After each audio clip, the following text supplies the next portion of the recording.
Good evening and welcome to Tucker Carlson Tonight. Sometime in the next 2 months, a group of Democratic donors and political consultants will call each other on the phone and decide who their party's vice presidential candidate is going to be. This happens every 4 years, but for the first time in memory, this is a genuinely meaningful decision. In normal elections, candidates choose running mates whose signature qualities are blandness and obedience. A good vice president is a lot like a good waiter. He appears, takes orders, and leaves. He does not talk too much. He does not express interesting opinions. When vice presidents say they serve the president, they're not being polite, they're being literal. It's a service job. But not this year.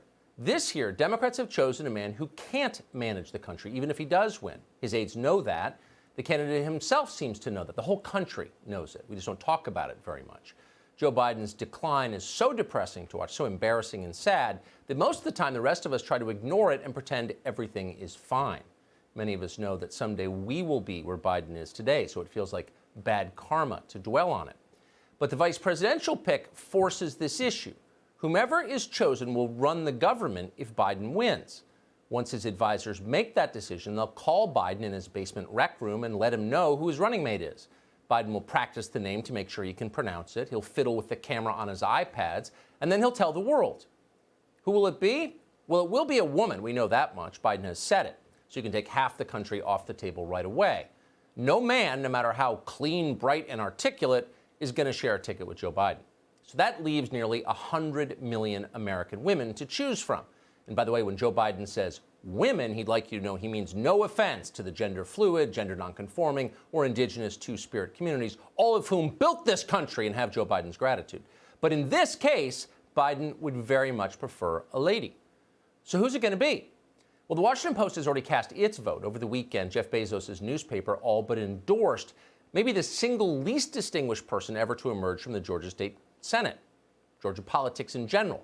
A frequent cable news guest called Stacey Abrams. Abrams lost a governor's race once, then under a pen name wrote some softcore porn thrillers, books that one Amazon reviewer noted have a, quote, nice amount of heat. And that's about the sum total of it. Stacey Abrams' career has unfolded almost entirely without distinguishing achievements. She does understand Joe Biden pretty well, though, and that's her main advantage. Abrams knows or senses that Biden doesn't really believe anything. He just wants to be liked. And more than anything, Joe Biden does not want to be called a racist. That's his kryptonite. This turns out to be good news for Stacey Abrams. If it helps her get the job, she is more than happy to call Joe Biden a racist. Do you think that not choosing a woman of color, a black woman actually, is a slap in the face to the black female voters? I would share your concern about not picking a woman of color because women of color, particularly black women, are the strongest part of the Democratic Party. Stacey Abrams shares your concerns about not picking a woman of color, especially if that woman is her. She's very concerned about that. Turns out that Senator Kamala Harris has the same concern. Like Stacey Abrams, Harris recently lost an election the media predicted she would win. But unlike Abrams, Harris isn't just threatening to call Joe Biden a racist. She already has. I'm going to now direct this at Vice President Biden. I do not believe you are a racist, but you also worked with them to oppose busing. And, you know, there was a little girl in California who was part of the second class to integrate her public schools. And she was bused to school every day. And that little girl was me. In the long and ignoble history of the give me what I want or I'll call you a racist politics, that has to be one of the great moments. Kamala Harris is so completely out of touch with American life that she imagined that somehow forced busing was wildly popular with African Americans. It was not popular. It is not popular now. Why? Because busing was patronizing and destructive. It hurt everyone involved, except maybe for the self-satisfied white liberals who designed it. Their kids went to private school. But somehow, Kamala Harris didn't know that. So say what you will about Stacey Abrams, she's clearly a lot smarter than Kamala Harris is. We'd like to see Kamala Harris write a porn thriller. We doubt it would have any heat at all. Even Joe Biden seems to have figured this out. Recently, he's been talking to a new candidate who's neither one of these, and it's Gretchen Whitmer, the governor of Michigan. Whitmer confirmed that yesterday on NBC. How's the vetting process going so far? Are you being vetted by Mr. Biden? You know what? I've had a conversation with some folks. How would you characterize the conversation? It was just an opening conversation, and it's not something that I would call a professional, formalized vetting. A professional, formalized vetting. Oh, okay. As opposed apparently to an amateur vetting, the kind you don't get paid for. What is Gretchen Whitmer talking about? No one knows.